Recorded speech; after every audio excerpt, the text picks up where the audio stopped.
Uh-oh, guess what day it is? Guess what day it is? Huh? Anybody? Hey, guess what day it is? Mike. What day is it, Mike? Guess what today is? It's Toy Talk. That's right!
Hi, it's Wednesday. We're going to get right into this and we're going to have a good time. We're going to share some information. We're going to talk some stuff and hang out, have a good time. So, Mikey says not first here, but the first to say the anticipation is killing me. But as far as I see, you're first. I don't know. Remember, sometimes the first ones roll off. So we're going to say Mikey's first. If it was somebody else, it's all good. Welcome everybody in the stream. I see you all in the chat, and I'm just going to go ahead and start bringing people in. And first and foremost, you know him, you love him. He's been on the show before, the author of Creating G.I. Joe. It's this guy. Hey, how's it going, everybody? Hi, Dan. How are you? Pretty good. Yeah, doing all right? Doing all right. Doing all right. Very How's everything cool. over there? Things are good. Things are good. I'm at like 11 and you're down at like 4. I just got off work, so give me a minute. Once we Okay. start talking about Joe, I'll get going. Don't worry. Don't worry. So we're going to talk about Joe, and we're going to talk specifically about the DFW GI Joe show. And to do that, we got to bring in the man, the myth, the legend himself, from Cotswold Collectibles and the DFW Joe Show. It is Greg Barone. Howdy ho. How you doing, Greg? Doing good. Doing good. Awesome. Thanks for coming. Thanks for having me. Absolutely. What's new in your neck of the woods, Greg? What's going on? Show wise or life wise or what? Whatever. Whatever. What's going on? Well, we're putting on a show in June, 21st, 22nd, and 23rd at the Grapevine Convention Center. I kind of lost track. I've been posting on our page how many years we've been doing the show, but this will be I think our 11th show at Grapevine, and it's been run by the DFW Gi Joe Collectors Club, which was chartered by Brian Savage way back in the day when Brian had the club before he folded, and I've always helped the club, and then I was out of the club and in the club and out of the club. And then I decided to come back. I was actually doing a show up in Hershey, Pennsylvania. And I have family that lives up there. And then I ended up saying, you know what, I want to put my focus back on the DFW club. We were making strides. We had Buzz Dixon in the past, and we had Ron Rudat in the past, and we had Larry Hammond in the past, and then COVID hit, and then we kind of lost our focus. And so we just started last year we did some restructuring, and this year, I mean, heck, man, it's it's the 60th anniversary of GI Joe, and so we decided, let's go big. Let's do it Texas style down here, and we already had Ron from last year. Last year that was the second time he did the show, and Right. Ron and Jenny are awesome. They've always been great. So Oh, yeah. we got him on board, and then we had tried to get Kurt Groen and Greg Burnson. They were supposed to be our guests back in 2020 during COVID, and they had to cancel. So we lucked out, and we got Greg in, and then we got Dave in. And then what was kind of funny was I was making contact with Gray Childs. I don't know if you know him or not. And I was like, can you get me in contact with Kunitz? And he was like, yeah. So I didn't know what he was doing. He was actually contacting Dan, and then Dan was getting the information back, and then I started talking to Dan, and then we just started kind of putting our heads together. And long story short, I mean, we got Kurt Bazigian, Ron Rudat, Vinny DeLeva, Dave Kunitz, Greg Burnson, Frank Kornos, Kurt Groen, and then icing on the cake, we got Larry Hama to do the show. Right.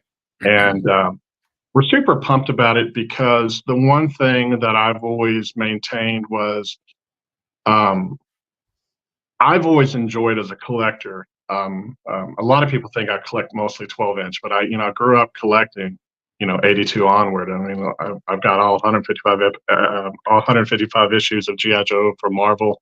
I probably don't come close to the knowledge that you guys bear, but I was always fascinated with the toys and how did they come up with the designs of the different toys? How did they come up with the designs of the figures?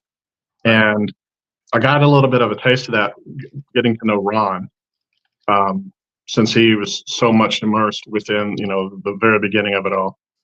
And with Dan's help, I was able to get in contact, with the other guys that worked on like Kunitz and Burnson and Frank. I mean, heck, Frank lives an hour from me, and this whole time I never knew he lived an hour from me.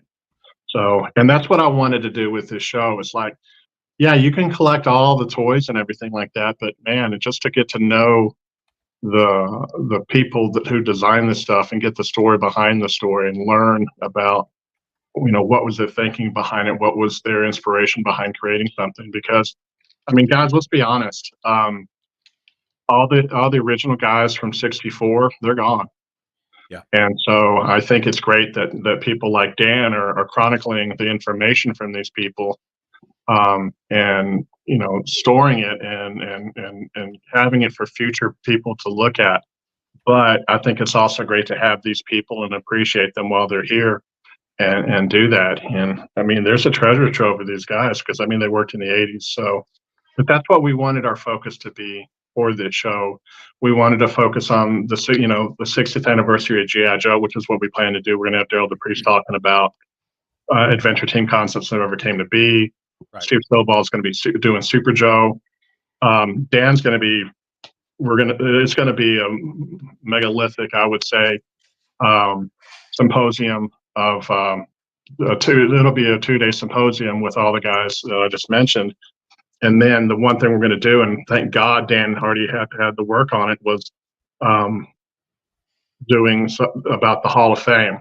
So we're trying to bridge the gap because I know that there are the 12-inch collectors and there's the 3 3/4-inch collectors, but we're trying to bridge that gap between the two because to me, man, we're all one big family, 12-inch collectors, 3 3/4-inch collectors. I think we need to band together because, we're not getting much love now from the big guy. Nope. So I think we all need to come together and do our own thing. So yeah, we're definitely all getting it from third party, and Chad loves the new classified line. So he's definitely I love it. Loves it. Hey, I like it. I like some of the stuff. So it's fine. I just I'm just giving you crap. Hey, I gotta give you crap. So, as I've always said, it should be the exception and not the rule when it comes to world building, especially with GI Joe. And I think that there's more than enough room for all of it. Maybe not so much now with Hasbro because you know, like they can't even not fire people or pay their bills, but we're not going to get into that. But at the same time, you know, all these guys on the screen, when they came around and did a real American hero, they didn't just drag out the carcass of, you know, Adventure Team or anything like that. They did something new. They did something different and bold. Yeah. If they would have done that with the 6-inch stuff, totally cool. But you're just making a real American hero enlarged. It's not, you know what I mean? Yeah. I do have a question for you, Greg. Yeah. It comes from Tony from Analog Toys. Tony, thanks for being here. It's this question for Greg. Mhm. If you could create one product to commemorate G.I. Joe's 60th anniversary, what would it be? That's a good question. Man, I mean, if it were me, I mean, I would just. There's been a large discussion with 12-inch collectors about this. I think if I were, you know, if I were Hasbro, I would have to throw a bone out to the guys from '64 because I mean it's their it's their 60th anniversary. It's the granddad, Yep. and they would need to do. Okay, I'll pick one. I would say probably doing the Green Beret set. I was going to say it's going to be like the Action Soldier or the Action Marine, but they're pretty generic. But the Green Beret is still probably my favorite, and it kind of encapsulates the painted hair era of GI Joe, and it also is kind of like the forefather of Real American Hero because it's a Green Beret Special Forces. So Yeah. Would you do it in original scale, 6-inch? Yeah. Would you do it in? Well, 12 inch, yeah. Because I mean, that's the thing about it, and that's been kind of tough for 12-inch collectors. Is the last time we had anything from Hasbro for 12-inch collectors was they had some 12-inch adventure teams that you could get at Walmart. They're $10 a pop, man, which is cheap, you know. Yeah. And then they did a series of 1964 eras: Action Soldier, Action Marine, Action Sailor, and Action Pilot. And then they had the window boxes, which were the accessory cards that went with them. Right. And they were well made. They were not cheap or anything like that. But the problem was, and it's something I'm sure you guys have been dealing with, was the problem with distribution. And people, you know, some people would get it, some people wouldn't get it at all. And I know when we were looking for the stuff as a collector, Walmart was putting it in the gardening department or anything like that. And so we know as 12-inch collectors that Hasbro could do it, but they just didn't. And there's a little bit of, I guess you would say, resentment that Hasbro, for the 50th anniversary, Hasbro punted and they did 3 3/4-inch figures. Yeah. And then on the 60th anniversary, Hasbro punted and they did 6-inch classified series figures. And it was like, yeah, they had an Action Soldier and I think it's a Sailor. But you know, if you're going to do that, then go full tilt. There was 4 of them. There was Action Sailor, there's Action Marine, there's Action Pilot, and there's Action Sailor. So it just kind of pause for a second. Can I put you on pause for a second? Yeah. Ladies and gentlemen in the chat, the man has arrived, Mr. Ron Rudat. Hello, Mr. Rudat. How are you? I'm trying to figure this whole thing out. We can see you just fine. How are you? Well, no one told me I had to put in a title and everything else in there. That's Dan's job. Bring Dan, it on, Ron. Bring it on. I'll take the heat. Come I'm on. not going to say anything about Dan. No. He'll just text me later about it. Thanks for being here, Mr. Rudat. We really appreciate it. Yep. Trying to So get. that's a good question. So I just finished dinner, so I'm on here. So Tony from Analog Toys posted this question, Ron, and he really aimed it at Greg. But you know, since you just jumped in, if you could create one product to commemorate G.I. Joe's 60th anniversary, what would it be? Oh boy, that's a hard one.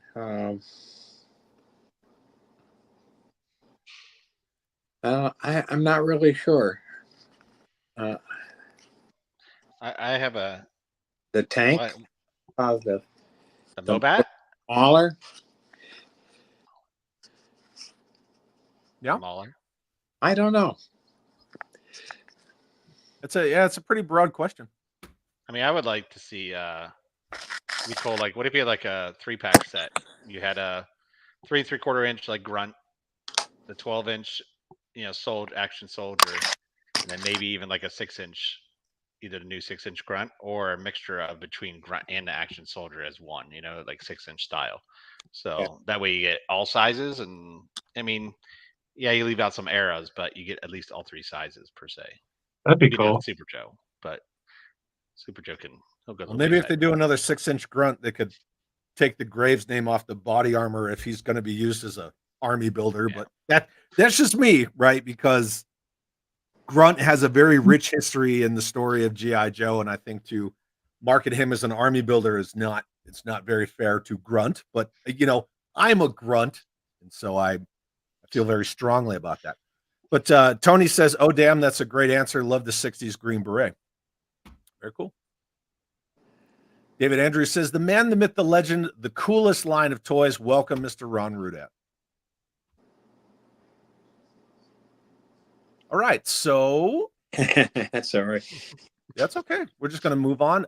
Brian Stevenson is saying we need panel info, please. And well, two of the panel members are here right now, and I've got it up on the screen. So I don't know if you guys want to really get into this. I know, Greg, you had kind of already said that.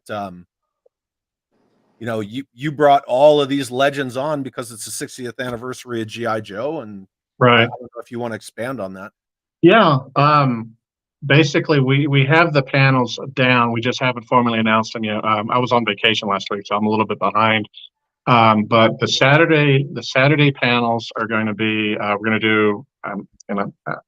Don't get me on the sequence of it, but basically, Saturday morning we're going to do a 3D printing class with Jim Egner, who has done a lot of great 3D printed projects, and then we're going to do a one-day only Super Joe panel with Steve Stovall, who worked with Jason Shiremeyer to bring back Super Joe Unlimited. Steve knows everything you've ever wanted to know about Super Joe. And then we're going to do a panel with Daryl DePriest, who used to work for Hasbro. He also wrote a book on Adventure Team, or just G.I. Joe in general. Yep. And Todd Pleasant. And they're going to be doing a 2-day panel on the Adventure Team concepts that were never manufactured. And then we're going to get into the big panels. They're going to be about an hour and a half long, and that's going to be Ron and Dave and Frank and Kurt and everything, and Dan's going to be moderating that. And then the last panel that we're going to be doing is going to be dealing with Hall of Fame. So we'll be dealing with Kurt Groen will be in that one, and then we'll also have Larry Selman, who did a lot of the artwork, not necessarily for Hall of Fame, but for Classic Collection. And then we're basically going to do a continuation of the Real American Hero panel on Sunday, continuation of the Adventure Team panel on Sunday, possibly the Hall of Fame panel. I'd have to go look. Unfortunately, I didn't print it out. But basically, that's it. We do have, Dan, you comfortable with me talking about Saturday night? Oh, for sure. Yeah. Yeah. I think Saturday night, this is something we've been working on with Dave Kunitz and Greg Bernstein and Frank Coronos, and I think Kurt. We're going to be doing a workshop where it's going to be a paid admission. It's going to be limited to 30 guests, and part of the reason for that is because we want to have the connectivity between the guest and with Kunitz and with Bernstein and with Frank and with Kurt, because what we're going to do is they're going to work with the people one-on-one on how to customize or build their own vehicle. And we're leaving it open to not only 3 3/4 inch collectors, but anybody. If they want to do a 1/6 scale vehicle, they can. If they want to do a 1/12 scale vehicle, 1/6 scale vehicle, whatever, they can do it. But what we're going to be doing is we're going to be providing a lot of the parts and such like that. And then we're going to have a kind of a checklist of what people can bring as far as their own kit.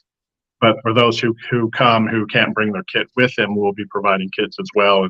And that's also part of the thing is the cost of that is to offset the investment into all the parts and everything else like that, because we want to make sure we have as many pools available to everybody as possible. And we've just been whittling it down because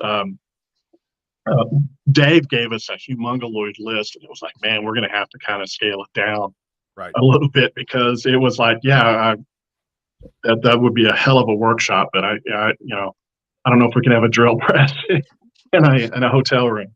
So, but we're really excited about that, and we haven't officially announced. We've kind of teased about it, but tonight's really kind of like the I guess you would say the unofficial announcement of what we're going to be doing for that Saturday night. So, lots of one-on-one with these guys that worked on GI Joe in the '80s and into the '90s, which is kind of what we wanted to do.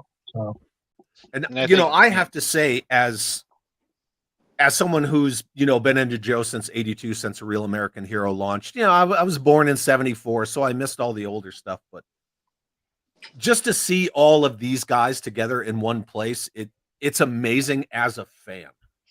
And so, Greg, you and I have talked about it. Dan and I have talked about it.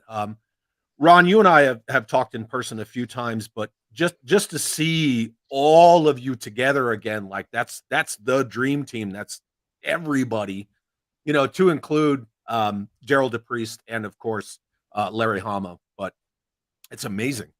And I'm not getting into the whole thing of why I'm going to DFW versus, Joe Fest this year. I mean, dates got parked on, and it is what it is. But I'm happy about it. So I'm in a good spot. Mr. Rudat, this question's for you from Shane. How did you get your start in designing toys for Hasbro? Oh boy.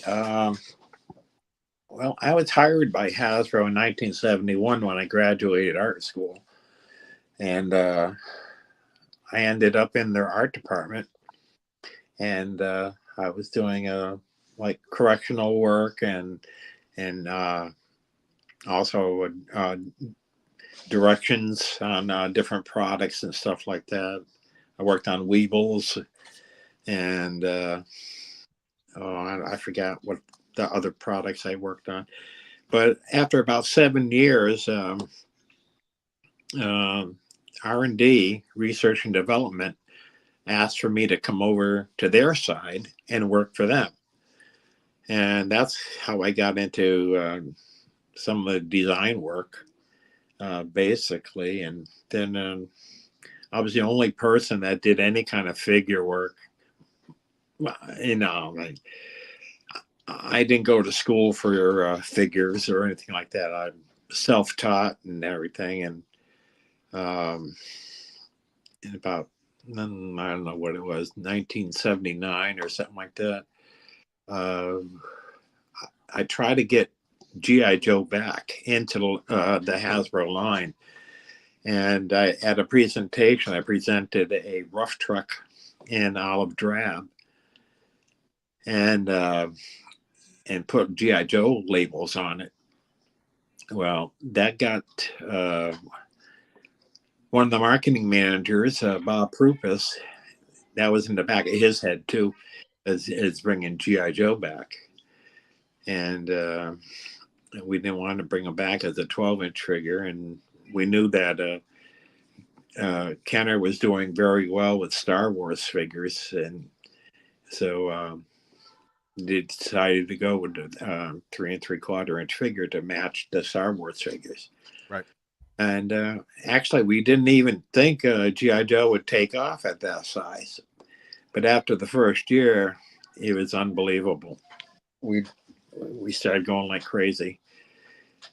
But that's basically how I got into designing, toys, is from the art department to R&D.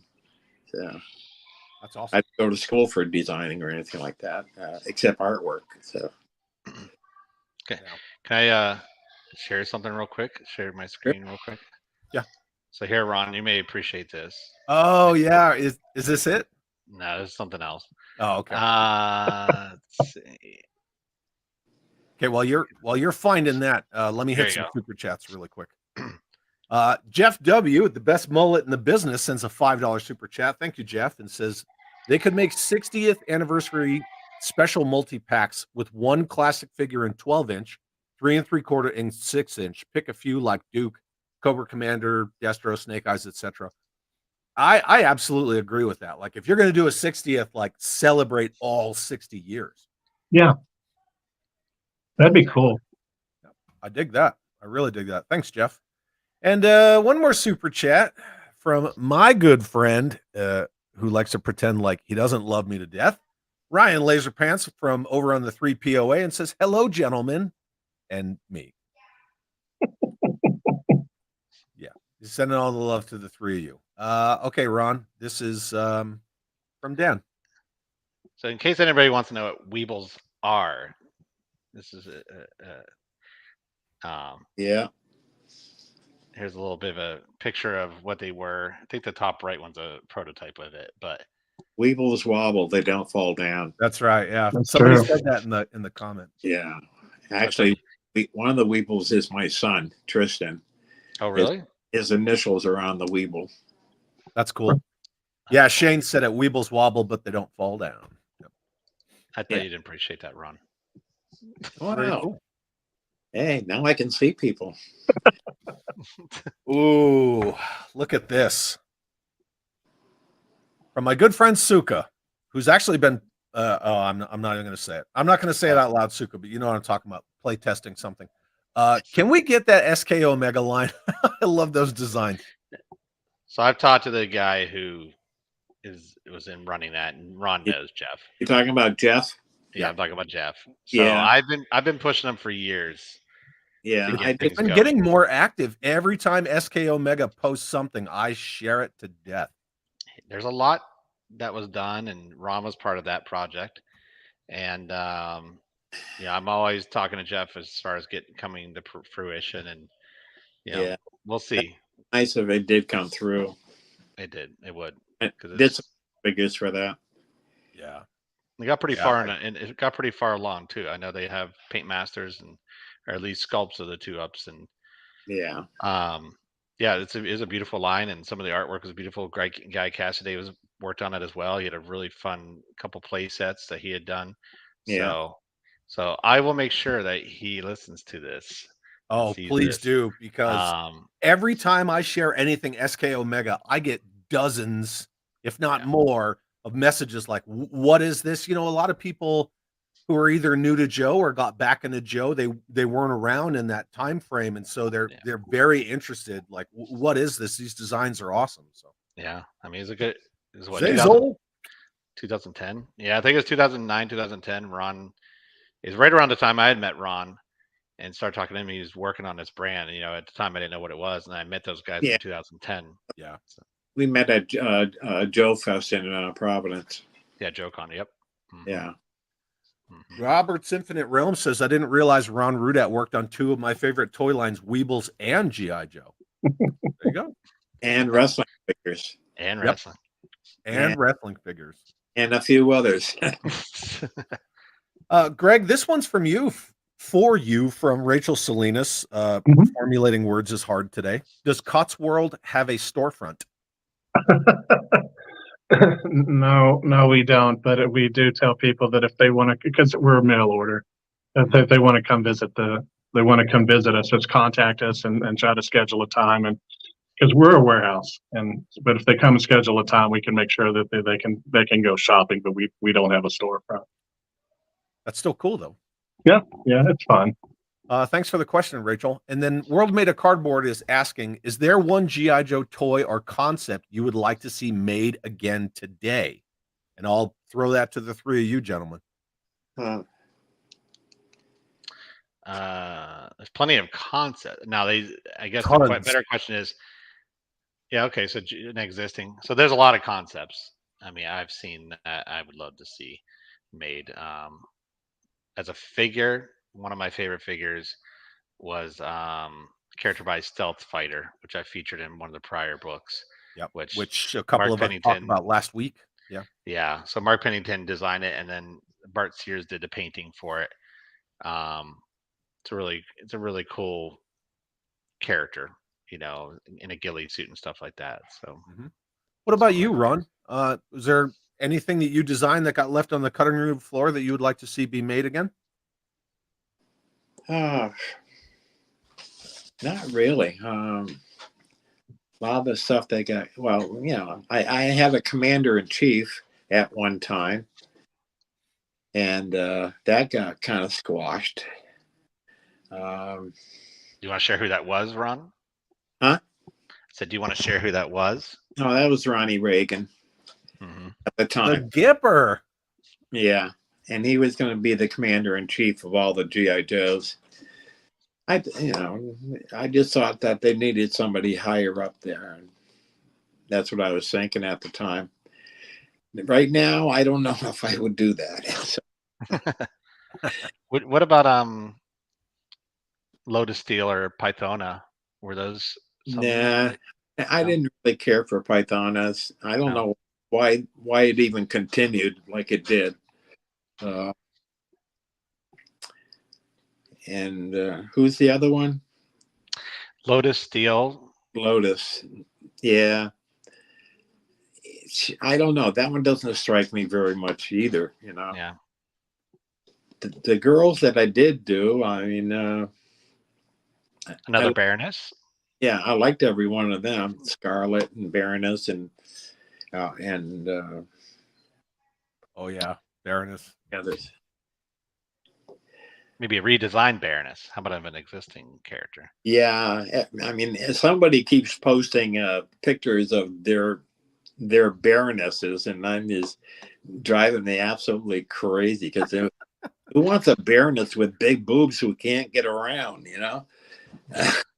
or a big butt, and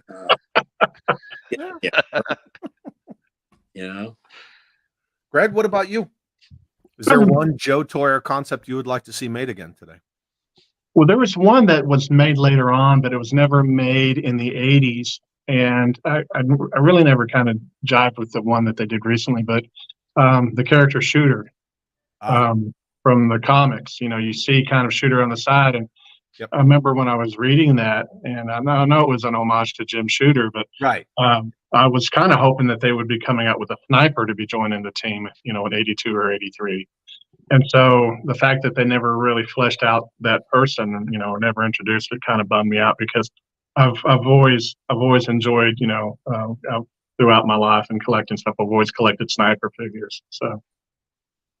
So would you have rather seen Shooter been the homage to Jim Shooter that Shooter originally was, like, versus the Jody Craig Shooter? Yeah, I thought it would. I mean, I thought it'd been kind of cool if they could have, if a Shooter figure was made, it looked like Jim Shooter. Gotcha.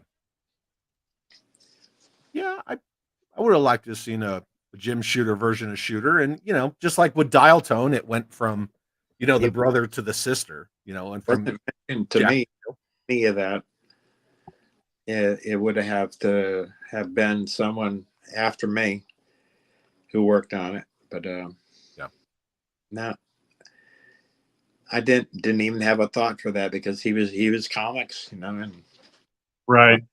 The only one I ever dealt with was Larry. So, right.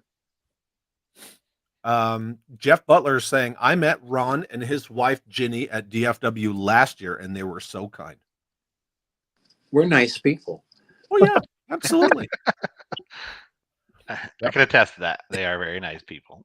100%. The Lilith, all the way from Australia. Question: is there any way for international fans to see these panels? Greg? We are going to record the panels, and they will be available on the DFW Gi Joe Show website, and then it'll be available on Dan's website, or we're still kind of working that out. But everything will be recorded and will be available to watch at a later time. Some guy might bootleg them all onto his YouTube page. It's cool. Don't worry about it. Well, we're going to try to encourage people not to bring their phones and be standing out there doing that, because we just want people to experience it. And I've always been of the mindset.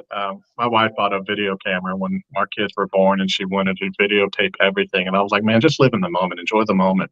So we're going to record that, so people, if they went to it live and they got to enjoy it, and they want to catch up on something they might have overlooked, it'll be available, as a video file. Yeah, and I'm a big fan of that sentiment as well. Of all the things that I've done and seen, and places I've been to, I don't have a lot of pictures or videos because I try to just be in it. So it's it's a challenge to balance both. Yeah. Crusty Old Crow says these guys are responsible for so many of my best Christmas mornings and birthdays. That's aimed at you, Ron. That's you, Ron. Crusty Old Crow said that you and everyone else are responsible for so many of his best Christmas mornings and birthdays. Yeah, we are. I don't know what to tell you. Yeah, mine too. Somewhere else. World Made of Cardboard says, I was born in 71 and apparently I'm young. Okay, whatever. That's fine. Just Jeff has a question for Greg and wants me to brief you on his G.I. Joe experience. Greg, Just Jeff doesn't know much about G.I. Joe. Greg, what's your favorite 12-inch vehicle and what's your least favorite? My favorite 12-inch vehicle is the Avenger Pursuit Craft, which was a plane, a boat, and a vehicle. And my least favorite vehicle, probably it probably would be, they had a rocket pack. I forget, it was a rocket pack that had two giant nozzles on each side of the guy, and he had this control system. And I know it was kind of an homage to the old James Bond movies, but I can imagine the thrust of that thing would just literally burn your arms off if it was in a true concept. Yeah. And there was another rocket set where the rockets were strapped to the legs, and I thought, well, it's going to burn his legs off. So the rocket concept vehicles, propulsion vehicles, as a kid even, I was like, man, that's a dangerous job right there. I'd sooner get in the six-wheeler and drive around than get in a rocket pack, Wow. Very cool. Crusty Old Crow. Question for Ron. Yes, sir. What do you think of the new classified figures of Helix, Wolf Spider, and Shooter? Did you have any feelings on those designs? On the classified? Yeah. I don't collect classifieds. I have a few here, but I just don't get into them at all. Ah, you and me both. As soon as you said that, I saw Dan look in that freaking smirk like he has a few. I know he has a few, but I didn't think he would probably know these characters. I have a few of the ones that I worked on, but I have no reason to have them. They cost so much money. But besides, I've had Kirk Bazigian on a couple of times, and we all know Kirk. Anybody who's talked with Kirk knows that he's very forthright with his opinion on things, and we talked a lot about price, availability, distribution, like the way that the boys action figure toy industry has been going lately. And yeah, he talks about price a lot as well. And an action figure costing $40 is crazy. Bob Welch is saying Ron and Ginny have been great at all the DFW events that they have attended. Another great thing is the charity the show supports. Greg, you want to talk on that? Yeah, I'd be happy to. Bob, who just commented, is our club president. He's former Army, and his son went into the Army as well and was in Afghanistan. And I can't remember if it was a rocket attack or mortar attack, but basically at the base they got attacked and his son got killed in action. And so we, in the past we've had the Shriners as a charitable organization, and we've had other different organizations, but we as a club, Bob excluded because he wanted to remove himself, so he did have a conflict of interest. We took a vote this year that his son's charity, which they have, and I apologize to Bob. They have a yearly, like a 5K and a 10K run for his charity. We've posted on our Facebook page. And so the portion of the money that we make in at the door is going to go for that charity as well. And that money goes to, former vets and stuff like that. So to me, it only made sense because, I mean, G.I. Joe, for the most part, was a soldier. He fought for America. And to have a charity that we give money towards for a fallen soldier only makes sense. And so I probably need to post another update, and I apologize. It's the Robert Welch Jr. Charity or something like that. But yeah, that's what we're doing this year. His widow will be there. She's absolutely amazing. She'll be there talking about the run and everything like that. And his sons will be there. His one son, I've seen that kid grow up, and that kid is amazing. He helps all the time. He helps us with Cotswold when we're setting up. And I'm sad to see that his dad didn't get to see him growing up, but the kid's turning out to be a good kid. Well, Wait, you wanna whenever go? you say again, whenever you Yeah. whenever you do post an update about that, I will make sure that I share that. And Bob, I'm sorry for the loss of your son. Yeah, I don't. Me as well. Yeah, Yeah. I'm very sorry. But He used to come to the meetings, and great guy, and like I said, his dad's a great person, and his son's turning out to be a really good young man. A little talkative, but we all were at that age. So. Yeah, that's true. And I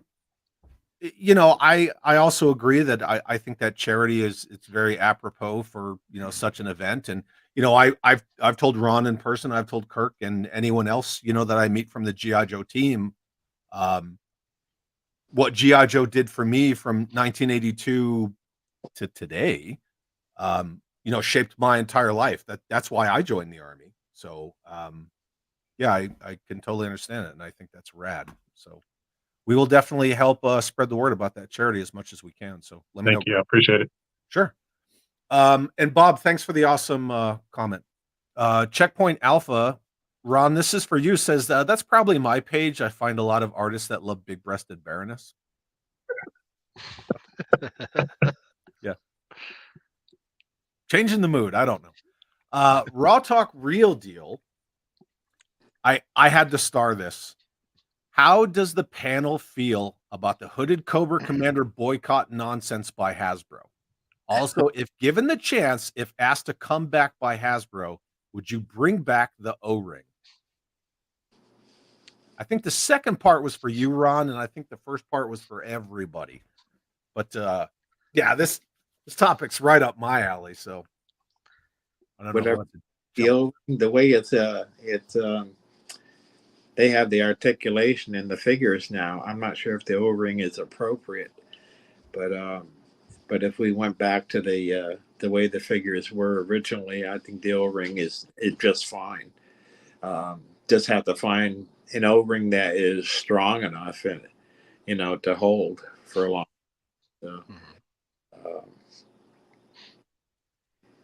So, as far as the Cobra Commander, I mean, Cobra Commander. I get it. I as much as I don't agree with it, I mean, I get it to a certain extent. I talked to Vinny DeLeva several times about this, and and certain things in the aspect of Cobra. But as far as the second question, I mean, we know Super Seven's bringing back or doing something with O-ring, which is interesting that Hasbro licensed it out. To be honest with you, but I think O-ring could survive. I mean, there's something about O-ring figures. Sometimes as much as I buy some of the new stuff, I'm kind of cutting back, but it's when I go back and I look at the original ones that Ron and so many others worked on. It's just there's something about it. I mean, they're not. I mean, they're detailed. They're not overly detailed. They're articulate. They're not overly articulate. I never liked the figures where some of the 25th or stuff like that, like their feet can go. You can mangle them all up, and they're all, their feet are in their nose and everything else, and so they did this in pose as well. And they, the classic, the 3 3/4 inch really do pose well. I think the thing is, with O-ring, to bring it back, I've shared with several people over the years. I've had an idea and stuff with that, and it's all related to kids. The only way this brand is going to survive long term is you need to start marketing to kids. Yep. As collectors, I mean, when I started and met Ron, I was never this gray, and here I am. So, as I get older, my children get older. You realize that, and when my son was younger, he wasn't going to get into it because it wasn't really geared towards him. It was geared towards us collectors, and to me, that's where I think the O-ring line could be a drawback. And like I said, I have ideas, but again, it's one of the things that could be a pipe dream, or maybe once the book series is over, I do it full force and just see what I can do. So, Greg? The hooded Cobra Commander thing, I haven't really. I mean, I've kind of read about what was going on. When I was a kid, I always played with the one with the helmet anyway. So, every time I played with my Cobra Commander with the hood, I always thought he looked like one of the ghosts from Pac-Man. So he just kind of sat in the tray. So, whatever floats their boat, man. I mean, I just like the helmeted guy. I didn't have a problem with the mask guy. But I'll stay out of that fray. O-rings. I've really dug the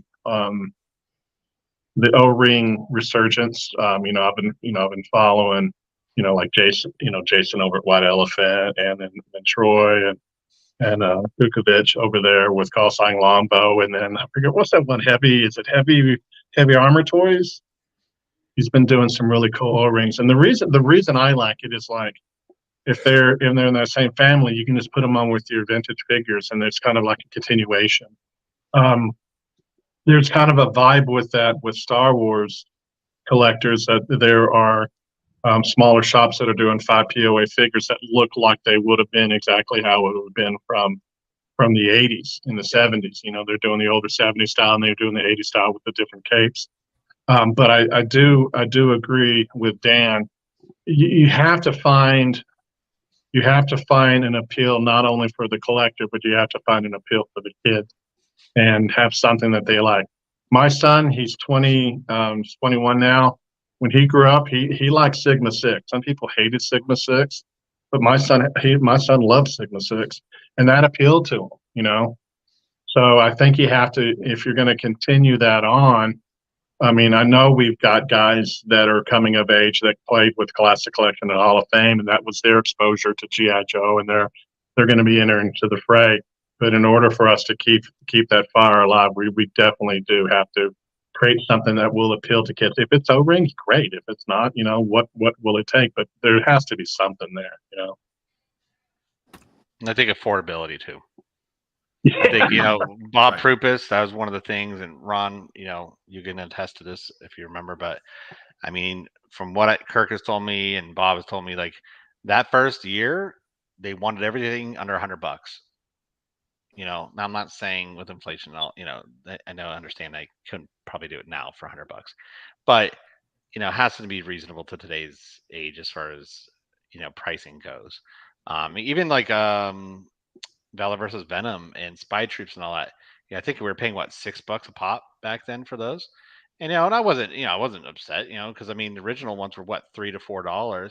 So now I'm getting 2 figures for $6. But and then even 25th anniversary. I'm trying to remember how much 25th were, but they were probably about $7 or $8 if I recall. So it wasn't until really recently I think we've seen a big surge in price as far as the price of things. But and then what sometimes gets to me is, I'll pay full price, and then all of a sudden it shows up at Ross for $6, and I'm like, yep. So that just tells you, I mean, how much it actually does cost. So, I mean, to get kids on board as a parent, I mean, for something they're going to play with, maybe with technology competing against it. I mean, it gets pricey. I mean, you know, you get 4 figures for $100 at full price. So it's like you could have gotten the whole line plus all the vehicles for the first year Joe. I mean, that's a big difference. Very So big difference. I think, you know, I think it has not, you know, not just in the industry is all, not just GI Joe, not just Hasbro. It's all the toy industry, and I mean the world with. I mean, look, anytime you go out to dinner or just even post COVID, look how much stuff is nowadays. Like, Go to geez, the grocery store. yeah. So I mean, Yeah. it's all around. It's not just toys, but you got to find some way of doing it and keep your quality where it needs to be. So, Yeah. but that's my personal opinion. I've shared my thoughts on the whole hooded Cobra Commander thing so many times. I don't think anybody needs to hear me rehash that. But I do agree that there's a lot that needs to be done to get kids back into the boys action aisle, and it's not just GI Joe. It's a lot of different IPs. A lot of them are experiencing the same thing, but GI Joe seems to be the one that, you know, Hasbro brings it out whenever they need a couple of dollars, and then they throw it back in the closet or they cancel it again. And then Yeah. at the same time, it's the one IP that they own outright, whereas Star Wars has, you know, they have the vintage collection, which is the modern articulation 4-inch style, and then they have the retro, which is the 5 POA, and then they have the Black Series. But Joe just has 6-inch Joes. And then this is where you're seeing the, you know, the fans doing the best work. So you see like your call sign longbows, you see your Operation Recalls. Ron, you know, you were a big part of that. And Yeah. then you see all these other lines coming out, Strike Force Alpha, in the Navy, things like that. Legends of the Hidden Force, which is really based on the unproduced 95 Ninja Commandos. You know, it's kind of a wink and a nod to that. But you see other companies, independent toy lines, that are doing the stuff that Hasbro doesn't want to do, and they're filling that void. I appreciate that because I'm one of the people who's in that position where I don't do 1/12 scale. I don't do 6-inch. I don't believe it's world building. I think it works well for superheroes with superpowers who don't need world building, things like vehicles and bases and battlefield accessories and that kind of stuff.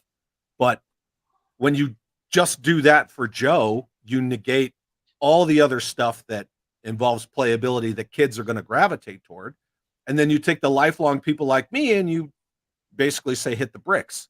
So I haven't bought anything Hasbro related outside of the Transformer Joe crossover stuff, which is for 1/18 scale, in years. Not since they canned the, you know, that Walmart retro 4-inch line, which I love these figures. I love them. And the fact that they had vehicles and they were affordable, I thought it was great. It sucked it was Walmart exclusive, but that's kind of where we're living. And it, you know, they only want a certain demographics money. That's how it's going to be. But that's just kind of where I'm going to leave that. The Real Zim says, I agree, Ron. Thanks for all of your hard work.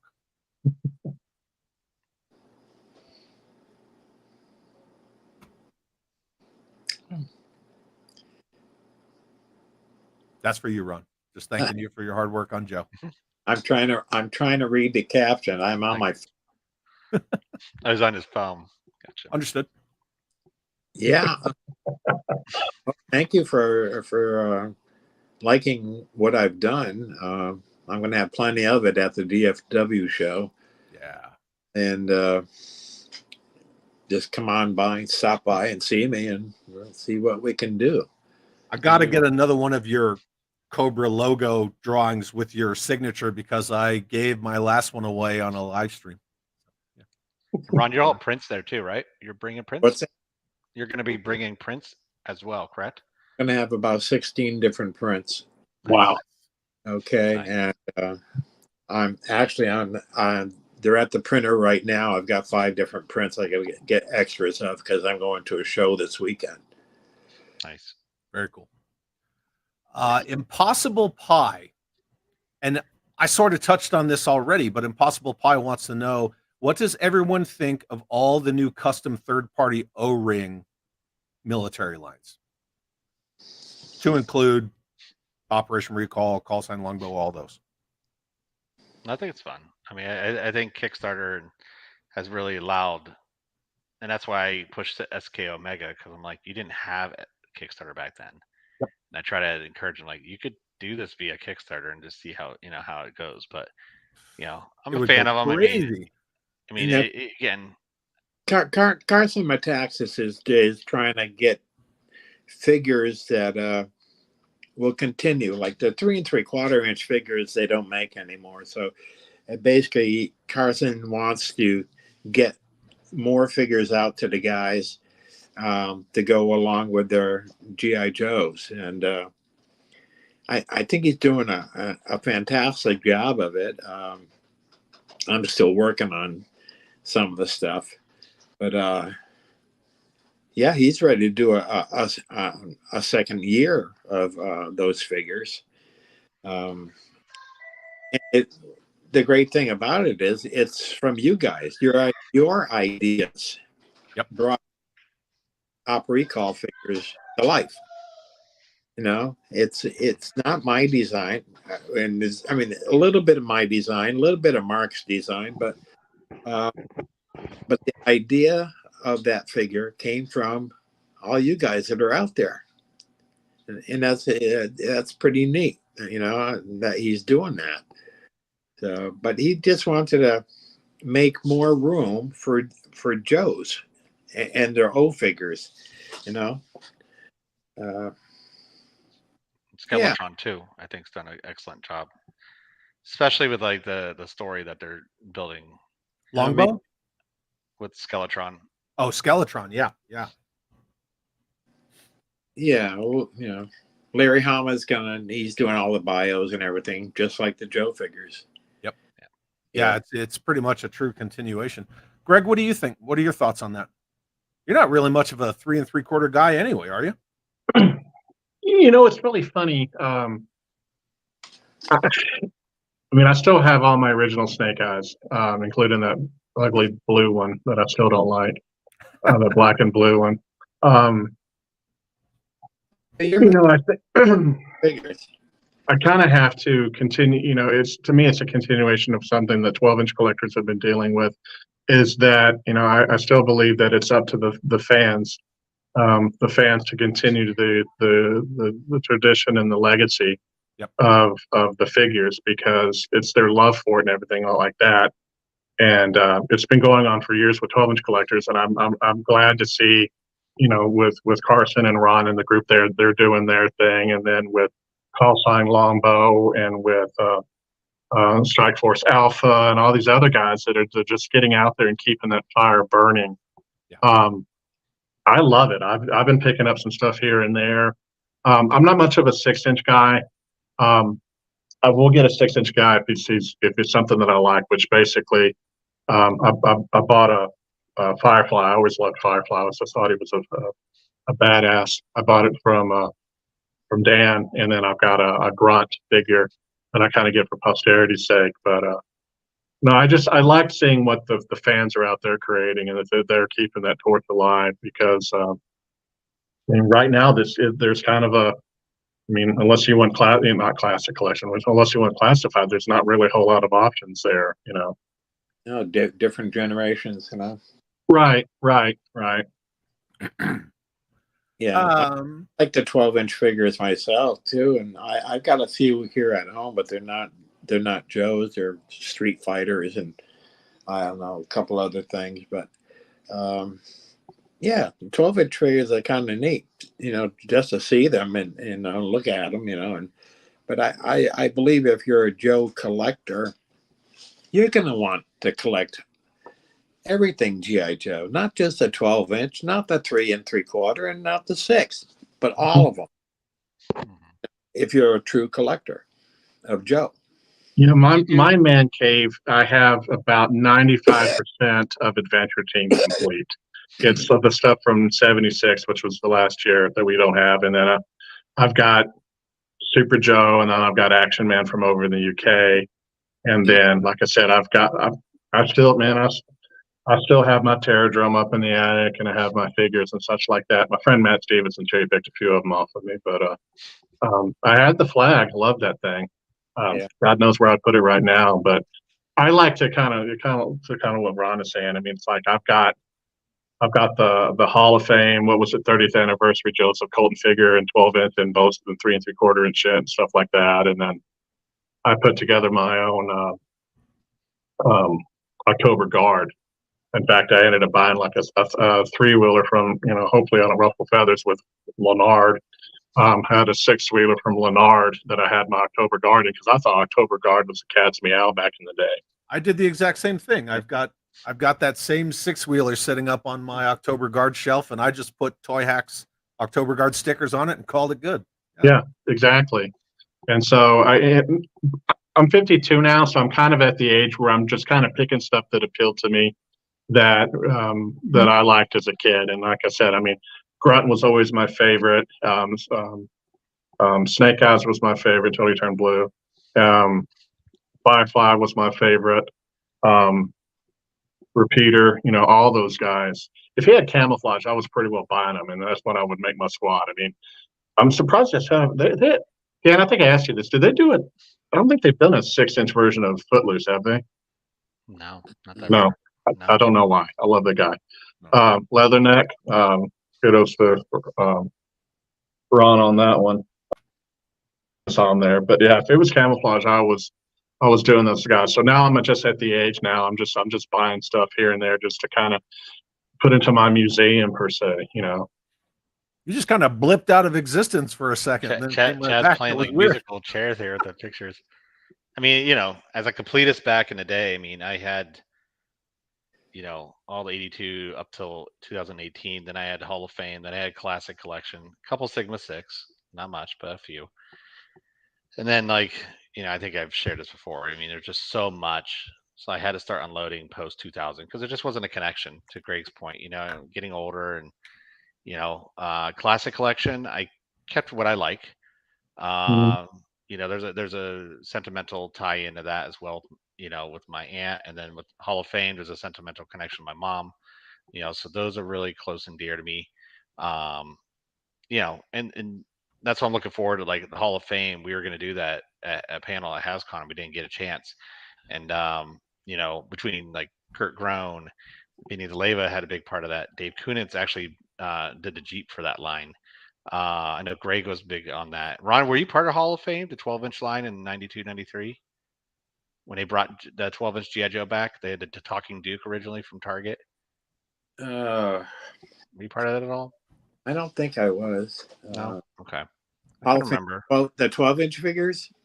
Right. Yeah, they brought him back, the Talking Duke. I know. I'm not sure. I think Kurt Groen worked on those. Yeah, he did most of that. Okay. But they used us for Well, you like did a vehicle. You did accessories. uniforms because I was a Civil War reenactor at one time, so I knew about Civil War uniforms. And then Kurt, a sculptor at Hasbro, he was a Revolutionary War reenactor. So we advised on those things. That's about it, though. Okay. I know there's a playset you did, actually, though. There's a Hall of Fame playset I know I've seen. So, Hey, Dan. Yeah. Speaking of USS Flag related something or another, and since Ron's here, why don't you show us what you were going to show us? What are you going to show me? Yeah. Winning lottery ticket. We got almost 100 people hanging out. I'm sure they'd like to see this. Wrong screens. That's good. At least it tells me. You got the first USS Flag that I owned? Yeah. You don't remember selling to me when I was 5? Oh. Yeah. So what is this, Dan? So It's the Ron flag. can probably talk to it better than me. Go ahead, Ron. Go ahead. You designed it. Go ahead. It's a flag man for an aircraft carrier. That's the way that when the aircraft were coming to land on the board ship, these guys would be out there and raising the flag up and down to show the pilot how he was going to land on the ship, and making sure his wings were level and everything. Yep. They don't. I don't think they use them anymore. I think that they have something different now. And this was originally supposed to come with what? The The flag. USS flag. hmm That's pretty cool. So, Yep. yeah, I thought it would have been really fun to have him part of the flag, or even a set of them, which we know they attempted to do this. As far as the I apologize if you hear my dog, but Sky Striker HasLab. the Sky Striker HasLab, Right. didn't get, didn't come to fruition. But again, this is a mock-up page. I can already see some things I need to fix on it, but so this will be an upcoming book, one of the upcoming books as far as the flag man. It's still cool to see all that kind of stuff that never came to fruition. I love seeing all of the prototype stuff and designs that just never happened. Speaking of prototypes, somebody asked a question. Ron, do you own any prototypes? No, I don't. Yeah, somebody asked the question. I swore I started, but I guess I didn't. I'm a little busy. Have prototypes, but that was years ago. And after I left Hasbro, I had sold them off. And then all my roughs and my drawings and all that kind of thing, I had collectors coming to my house and going through everything I own just to have my drawings. So they're here and there and everywhere right now. So. Yeah, that's really cool. Thanks for sharing that, Dan. Oh, look who it is.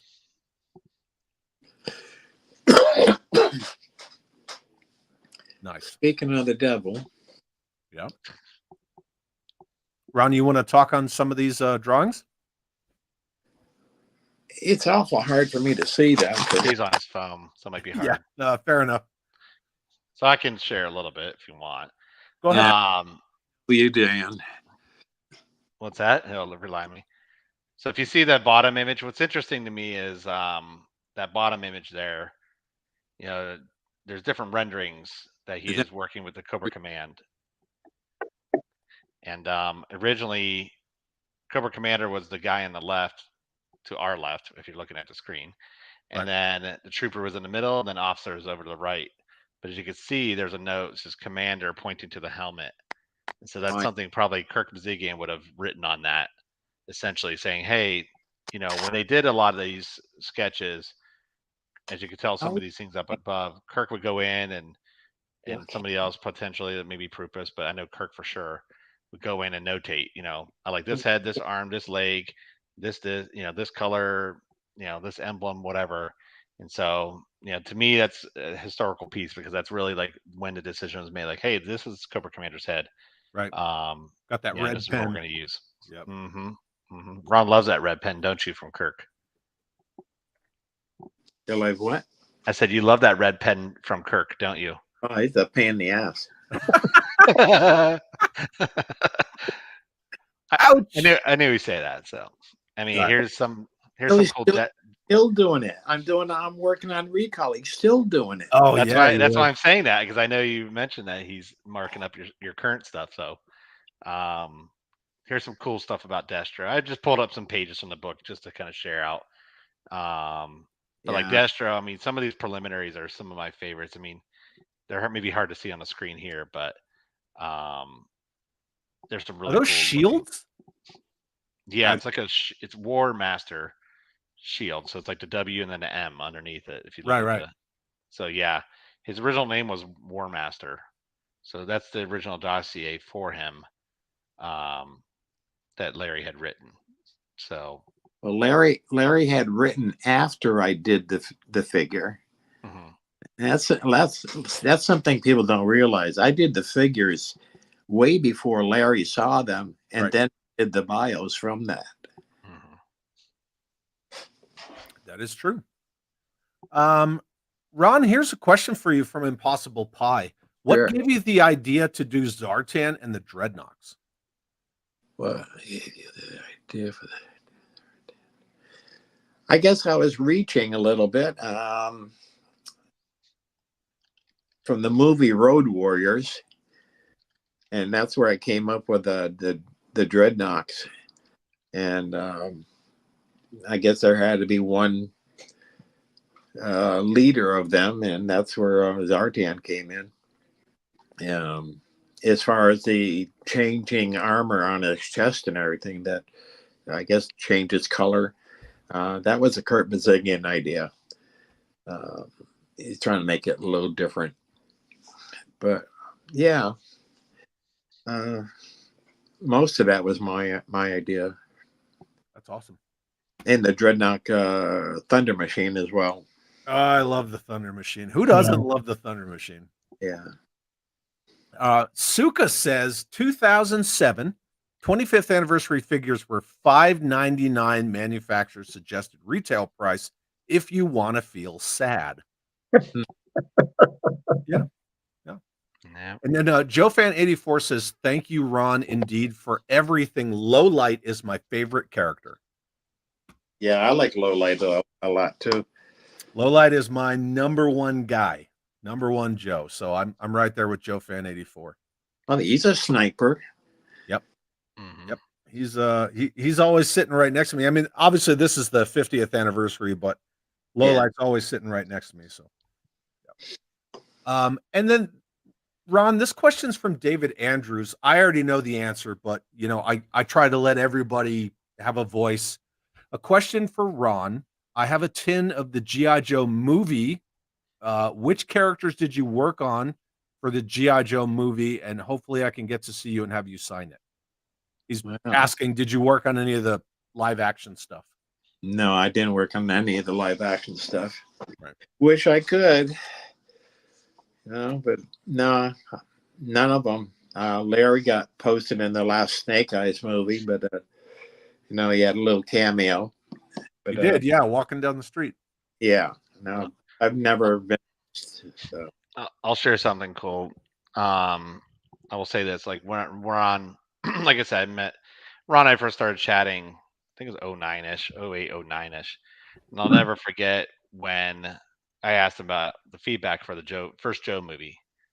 And I'll never forget, like, he was like, he loved seeing his Cobra symbol at the very end, like the whole submarine scene, I think it is. And like the Cobra symbol's like kind of coming across or whatever. I remember you, Ron, saying like how cool that was to see like your design, on a big screen and stuff like that. Yeah.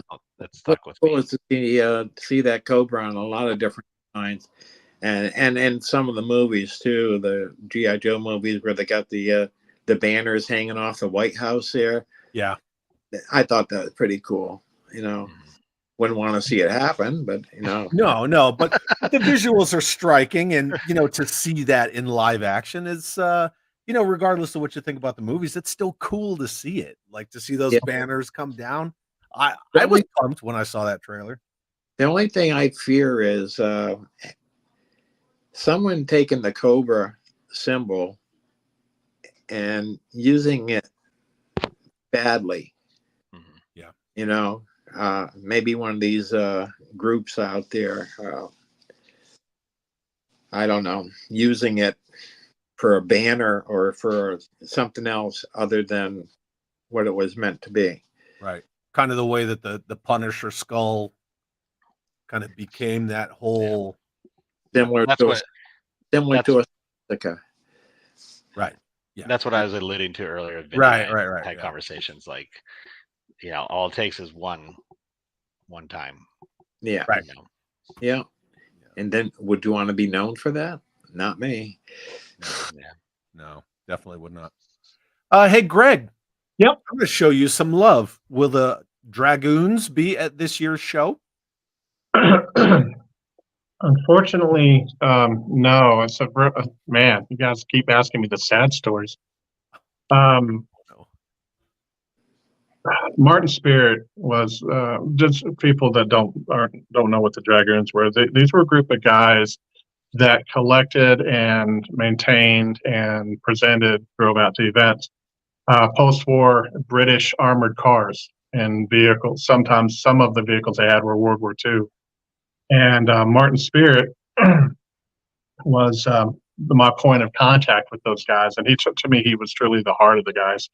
And so they would bring out Saladin armored cars and ferrets and all these really cool vehicles, and that they park out in front of the Grapevine Convention Center and stuff like that. And what was really cool that even added to it was Martin would do these commercials promoting that they were going to be at the show, but he promoted them like a vintage 1970s action man because cool. he was from Great Britain. And when he would show, he would superimpose an action man onto one of the armored cars, and he would show him. And one of the things collectors of action men are familiar with, when they had an eagle eye function in the back, was supposed to move their eyes left and right. Some of the time you'd move that function and they would go cross-eyed. And Martin would always show that in the commercial. I posted one a couple of weeks back. But what happened is I want to say it was like 2018 or 2019. I think Martin had like a heart attack and just died. And he was the glue that held those guys together. And I tried reaching out to him, but they basically splintered into these other groups. And I extended an invitation. I think there were 2 or 3 groups, and I extended an invitation to all of them, and none of them were interested, which was really sad because having those vehicles out there and the kids getting to see them, and heck, I got to ride in the Saladin, which was, like I said, a 6-wheel armored car, was just phenomenal. And these guys were just really in touch. But once Martin passed away, that camaraderie just dissolved. So unfortunately, they were, I think they were the Dragoons, and I think they turned into the Lancers. But I haven't talked to those guys in probably 20. Well, I talked to them last year, but I haven't seen them since probably 2019. Well, There must be some that collect that stuff and would be willing to show up. Mm-hmm. I say there must be some guys in Texas that have those vehicles that might show up. You know, we've tried. You talk about being a reenactor, a Civil War reenactor. I was a World War II reenactor, Right. and there's a group down here called the Texas Military Historical Society, and we try to reach out to those guys as well. I know down in I think it's Swift down in Austin. They have a Headster tank, and there's a bunch of Jeep guys and this and that. And we try to reach out to those guys, but they're kind of a different breed, and we're still trying. Oddly enough, I could get a B-29 or a B-17 easier down in this area than I could get an armored vehicle, but I don't think we could fit a B-17 into the parking lot. Sure you could. Come on. Yeah. It's not a big Chad will make it work. no big deal. But Yeah. never say never. You know, we're moving to new digs for 2025, and it's going to be a little bit of a larger parking lot. So hopefully we can get some guys there. We didn't really want to fill up the parking lot too much this year because there's been a huge response to it. So you got 6 or 7 armored vehicles there. They'll take up some space, but we're going to be. I'm going to try to get something from TMHS because we had some M3s in that group, and we had some we had a scout car. I mean, we had the Greyhound, the M8 Greyhound, and we had some Sherman tanks, a few Stewarts, and stuff like that, which I think would be really cool. I've never seen much of anything of modern U.S. military, but oddly enough, there's a museum down near College Station near Texas A&M. It's the Museum of the American GI, and they've got some really cool armor there. So maybe we'll reach out to them. They have some World War I armor and some World War II armor, and actually some Vietnam armor. Awesome. So That's really cool. just got to get it transported. Yeah. Ron, this is actually a correction. So David Andrews, when he was talking about the tin of figures he has, he meant the animated movie. Oh, Did you work on those? No, not at all. Yeah, that's what he meant. He meant the animated movie. No. He worked on some of the figures that were featured in a movie, Right. like Jinx and Chuckles and A lot of figures, most of the figures worked on were probably all animated through Sunbow. Right. Yeah. And speaking I of Chuckles, I'm even featured in one of the shows as Dusty Rudat. exactly. Lilith is asking, did you design Chuckles? If Yes. so, what was the influence behind Chuckles? The influence behind Chuckles is Tom Selleck and Magnum PI.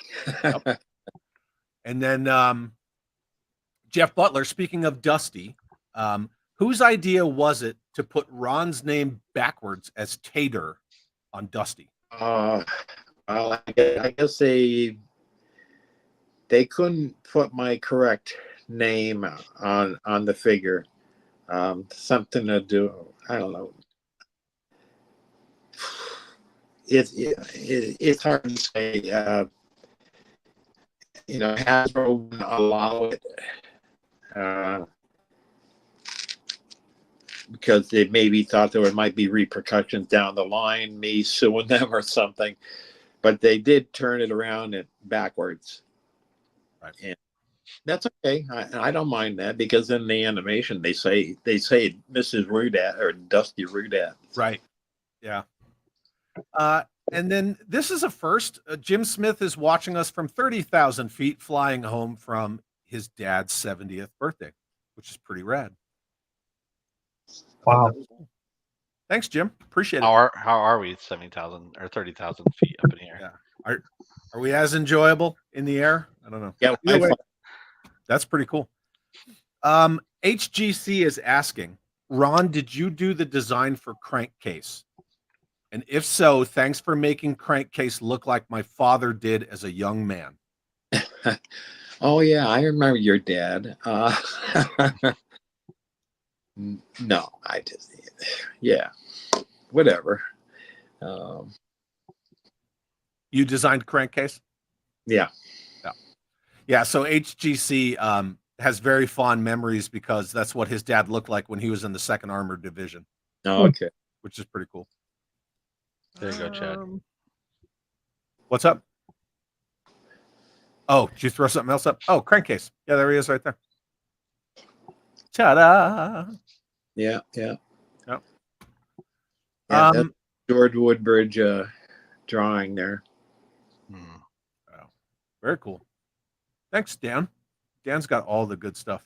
Dan's got all the good stuff. He knows all the right people. He does. He really does. Impossible Pie is asking, Ron, did you have any input on G.I. Joe Resolute figure designs? Resolute figure. That's 2010, Ron. Yeah. What? 2010. That's 2010. You wouldn't have been there still. Yeah. No, I was off the line in mid '87. Did you have, I'm just going to ask, because I've heard it both ways. Did you have anything to do with Storm Shadow version 2 whatsoever? Storm Shadow version 2. Yeah. No. Yeah. Dan No. says no. Is a Pennington. Yeah. Mark Pennington. Mark that one. Pennington. Now, I Ron had- did work on Star Brigade, though. So he says 87, but he did come back. No, I did 90. Storm Shadow 1, and then I did Snake Eyes 1 and 2. Mm-hmm. And Mark did Snake Snake Eyes Eyes. 3 and Storm Raw Shadow Talk 2. Real Deal says, you guys are just awesome. Thank you for your dedication to the greatest toy/action figure line ever, Yo Joe. Yeah. Thank you. Thank you. Very cool. All right, Greg, I'm going to throw this up real quick, and we're going to talk some brass tacks. So this is the DFWJoeShow.com website. Yep. And so here we have the show hours, which is the June 21st through the 23rd. Mhm. And the 21st, it's 6 to 8 p.m. for the Friday night preview. Correct. 22nd, with a 9 a.m. early bird admission, open to the general public at 10 a.m. till 5 p.m. And then 23rd, 10 a.m. to 3 p.m. at the Grapevine Convention Center in Grapevine, Texas. Our last year at Grapevine. Is there anything you want me to highlight on the website, Greg? Just that, we have the guest and vendors page. We want to make sure everybody knows who all the guests are, and we have everybody listed there, including Ron. And we wanted to give, we also have all the vendors there. One thing that I've always believed is, to me, it's quality versus quantity. So we have like 50 vendors there, but they're really great vendors. And a lot of these guys have been supporting us throughout the years. And then definitely show some love for our sponsors, because without the help of our sponsors, we would not have been able to bring in some of the guests that we have coming in. I mean, like Ron's being sponsored by Chicken Fried Toys. Right, Chicken Fried Toys, which is Paul Mundheim, which I've known Paul forever. In fact, Paul and I used to reenact together, so we go back way far. So show some love for those people because they're helping bring in all these great guests into the show, and we try to keep the website updated as much as we can. In fact, what we're going to do, we've never had online sales of tickets, but we've had a huge response from people saying, can we go ahead and get the tickets online? And Right. so we're working on that. And we should probably have that in the next 7 to 10 days. So if people want to pre-order their tickets, we'll be offering a single day package versus a 3-day package and stuff like that. Right. And then hopefully as time progresses, we'll be making announcements to show exclusives. The club does a show exclusive. It does kind of focus on a 12-inch figure. They did a 3 3/4-inch figure a little while back. But I've got it on good word that we will have 1, 2, 3, 4 to 5 other exclusives available from different vendors at the show. And as soon as we get that information, we'll share it on the page as well as social media. Facebook is really the medium that we use to really Right. get the word out. And then just the website is just kind of like the 24-hour banner that we put out there. And also stay tuned because we will be updating. People are asking, what are the panels going to be?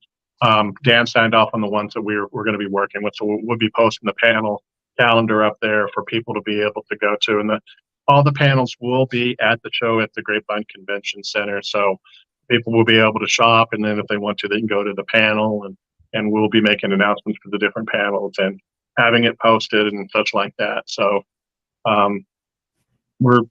would say if you can't catch it on Saturday, try to catch it on Sunday, but we're trying to, the discussion kind of goes where the discussion goes, especially with like Ron in the group and with Dan moderating. There might be, with people asking questions, there might be some, there will be different stuff to deal with. So. Yeah. Shane's asking if you're going to do a VIP package, and then Suka's kind of, emulating that, saying kind of need an all-in-one pass. So is that going to be a thing? Yeah, we're working on that. That's what the 3-day pass will be. I just have to get the club to sign off on it because it's underneath their umbrella, and so yeah, it'll be a 3-day pass, and I think. The 3-day, obviously the 3-day pass is actually a 2.5-day pass, but it gets you in on the Friday night preview. It gets you in on early bird at 9 o'clock on Saturday, and it gets you in on early bird on Sunday. We're working on a T-shirt that if you do a 3-day pass, you'll be getting a T-shirt that'll be commemorating the 60th anniversary of G.I. Joe. That's awesome. That they will be getting. We'll be selling it as well, but if you do the 3-day pass, you get the T-shirt for free. Very cool. Yeah. Masterson 42. I got to do this real quick because he's a officer. I got to give him a good crisp salute. Sends a $5 super chat. Thank you, Masterson, and says, I can't wait till June. This has the potential to be the best G.I. Joe show ever. A chance to see how all this was made. Yeah, we'll be there. How do you feel about that, Greg? Because, you guys, you're just hitting everything this year. How do you feel when people say that? Best G.I. Joe show ever. No pressure. It's humbling. It's really humbling because, Dan and I've had these conversations a lot. To me, G.I. Joe is just, man, it's like it's like apple pie, man. It's part of Americana. Oh yeah.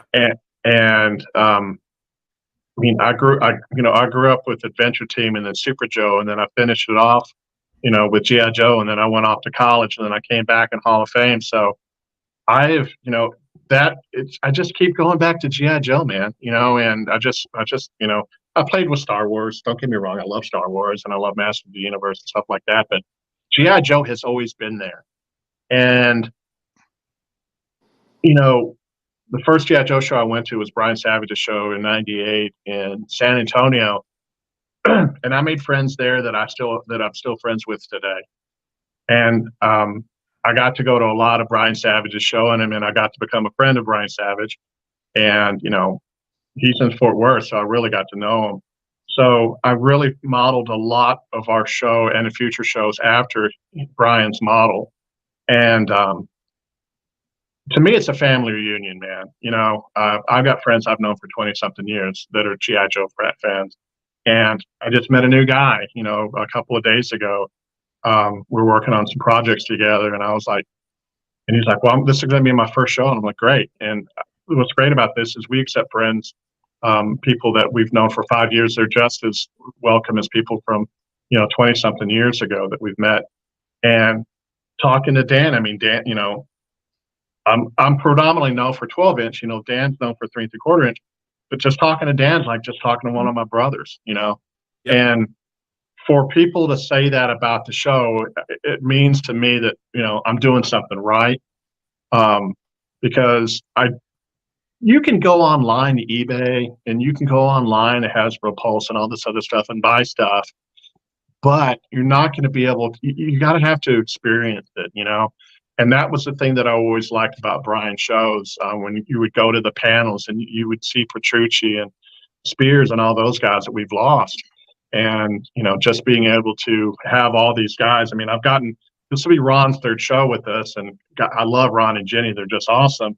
And, all these other guys that we've been talking to, they've been awesome too. I've become good friends with Frank. And just to have them at the show, it just means everything to me. So it's a little bit of a validation, but I'm stoked, man. I'm really pumped. Yeah. Thank you, Masterson, for the super chat. And I agree with everything that Masterson said. Greg, I agree with everything that you just said.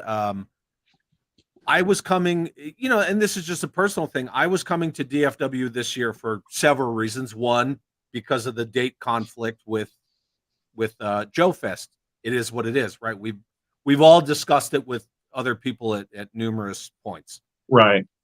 So that was a thing. Plus, Grapevine, Texas is a lot closer to Albuquerque, New Mexico than Augusta, Georgia. And then I had already made the commitment to go to DFW Joe Show. And then, Dan starts talking to Bobby Valla. I start talking to other people. Hey, I'm going to DFW, and then Masterson, several other people like, oh, I'm going to DFW too. I'm going to DFW too. And then it just started snowballing, and then guest after guest after guest. And I was like, all that did was solidify my decision about going to DFW versus Joe Fest. And I can't thank all of you enough for just, the hugeness that this show is going to be this year. Huge. It's going to be huge. I'm excited. I mean, I'll say this in regards to what Greg was sharing earlier. When we were talking about the class, if you think about Joe Cons in the past and stuff like that, a lot of it was figure related, right? Yep. So there's figure custom classes. So, when I mentioned the idea to Dave and Frank and Greg, they're like, hell yeah. Let's do this. So, I mean, I know Dave's bringing some stuff to kind of use for customization. And, that doesn't exclude these guys like Ron and Kurt Groen, who are figure guys. Because, I mean, Ron used to do, miniatures a long time ago. And, if someone wants to bring a figure instead, I'm sure these guys are going to be with everybody else. So, I mean, you're going to have Kirk and Vinny there as well, I'm sure. I don't see why they wouldn't, because these guys all love hanging out with each other. And Kirk builds models himself. So, that's someone who can also have a lot of input. So, I think that's going to be that's what I'm excited about, is you're having the masters in your ear helping hey, let me help you. Hey, think about this. Or, hey, what about this? What about this accessory? Or, because that's what they did. They kit bashed. And so, they had so much fun. And a lot of these, like Ron did most of his work, by hand first, but like Greg and Frank and Dave, a lot of their vehicles came from models. Then they would do the renderings after the fact. So I'm super stoked. I really wanted to honor these guys in the right way, and that's why I'm doing what I'm doing with DFW, and that's why I'm going to that show and doing what I can to help, really help honor these guys during the 60th. And just in general, I mean, it's always fun to hang around with these guys. If I could bring all the former Hasbro people, I would.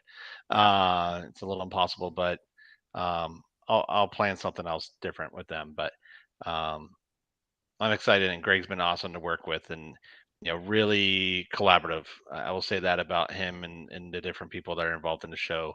It's fun to kind of collaborate and come up with ideas and throw ideas against each other and see what sticks. And then all the former Hasbro guys like Ron and the others, they're just excited.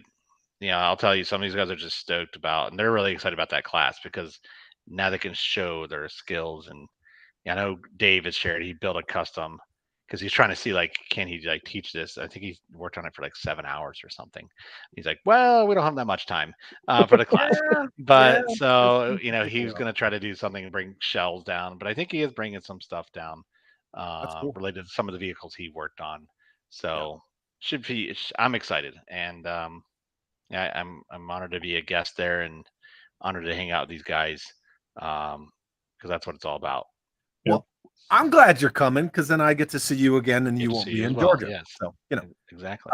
Rachel Salinas says, Chad, can you borrow, in quotes, an MRAP for the DFW show? I starred this because, Greg, have you considered reaching out to the Texas Army National Guard about maybe some of their Mat Vs or MRAPs or anything like that?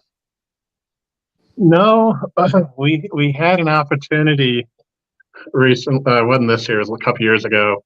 That I think it was ICE had an MRAP, and they almost brought it, but I think they actually had to go do a bust or something. But no, I haven't thought about that.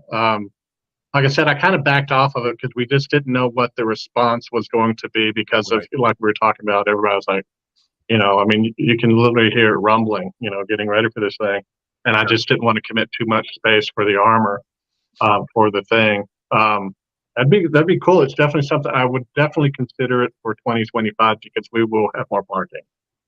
So, but who knows? We might can get one vehicle out there.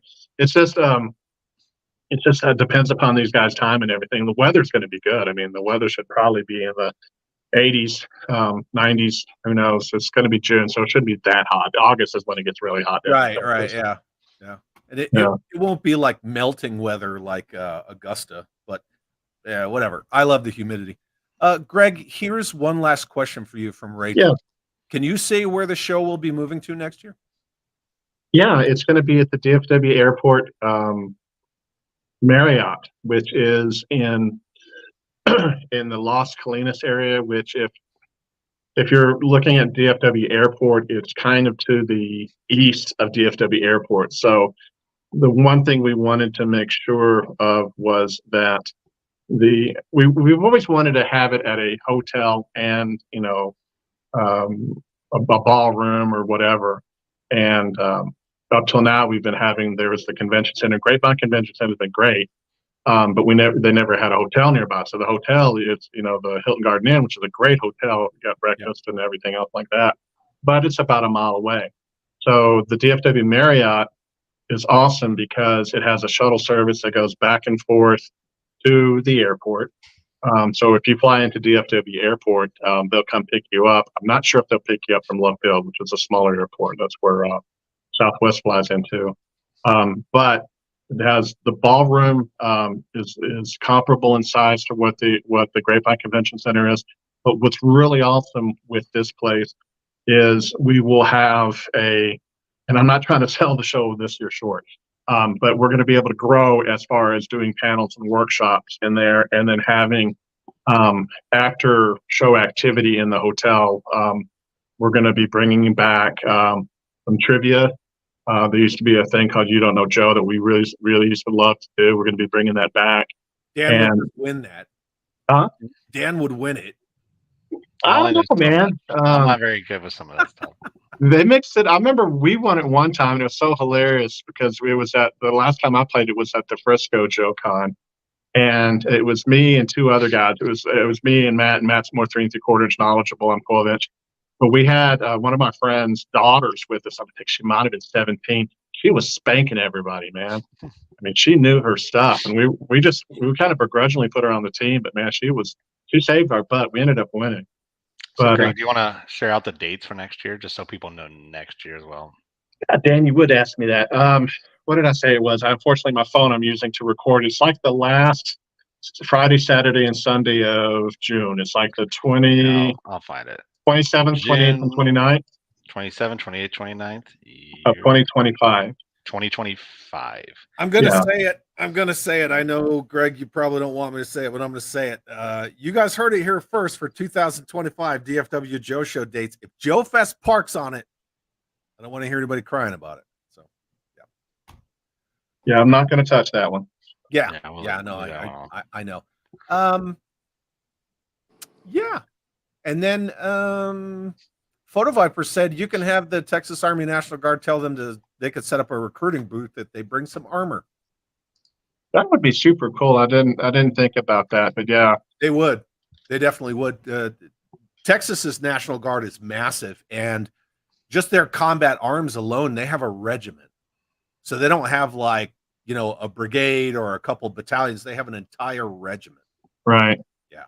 Anyway, food for thought, whatever. Could be something. No, I am totally open for that because once we lost the Lancers, man, there was just a big void in there. Those guys were just John on the spot of like, hey man, these are the dates we're looking at, and they're like, we'll be there. And they didn't just put these things on trailers; they drove those armored vehicles through on the highway and down the roads to get to the event. It was hilarious. Yeah, that's cool. Yeah. So, Mr. Rudat, I wanted to ask you, how do you feel about seeing all these guys again? How do you feel about getting the band back together? Is this like one of the first times that you've had this many people from, the old Joe team back together? No, not really. We got together at HasCon. Yeah. We all met for breakfast one day, and then we went off to HasCon after that. Yeah, it's nice seeing these guys. I mean, I wasn't much of a social butterfly at Hasbro, and so Get a couple in on me, guys. No, I'm just joking, Ron. Just joking. I said, get a couple in you, and you are. I'm teasing you. But no, I mean, to Ron's point, HasCon was a fun event, with what Daryl and I were able to do with that. But yeah, this is, I think, probably the closest we've come to it with a public, setting like this, where a lot of people can get to meet these guys and see these guys. And I mean, it's crazy. That was 17. So, I mean, it's already been several years since. Bazigian more often, but not anymore since he's been teaching. So he keeps telling me we're going to get together again, but you're gonna in June. What's that? You're gonna in June. Yeah, in June. I mean, Kurt and I used to go out and have coffee together and whatever. So, I'll text him right now for you, Ron. I'll set it up. I'll make that date.